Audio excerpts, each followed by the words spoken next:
Kailangan po nating magkaisang lahat ng buong sambayanan para manawagan sa bawat Pilipino na lumabas at ipakita sa administrasyong o reming wala namang ginagawa tungkol sa korupsyon. Sa paraan ng pakikinig sa mga taong matagal na hindi pinakinggan.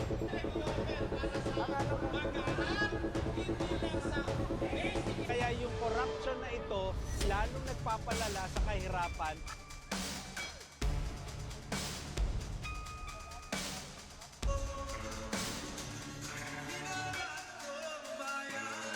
Kailangan natin ng political stability para mapanagot yung mga dapat managot at para maisulong yung mga tamang reforma sa gobyerno. Kung may destabilization man sa binabalak, tutol kami rito at yung panawagan ng pagkilos na ito, mapayapa tayo, kailangan managot ang mga dapat managot pero hindi dapat sa marahas at wala dapat revolutionary or destabilization na mangyari dito.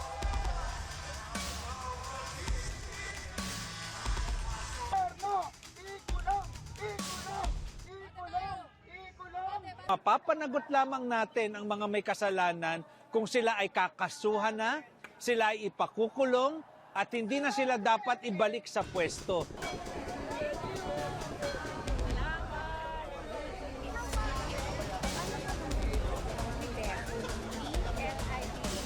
Actually, ang main natin dito, 4 na yan.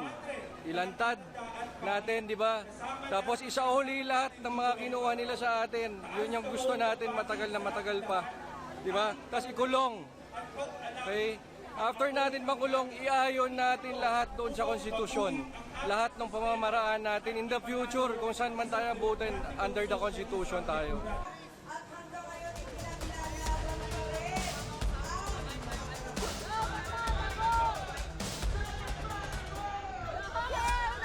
Sa nangyayaring korupsyon sa ating bayan, gusto po namin mabigyan po ng hustisya ang nangyayaring mga korupsyon na sana po yung mga proyekto po ng ating bansa ay maisaayos na nang wala na po sanang maraming Pilipino ang namamatay dahil po sa mga proyektong hindi na gagamit po hindi po na iaayos ng tama.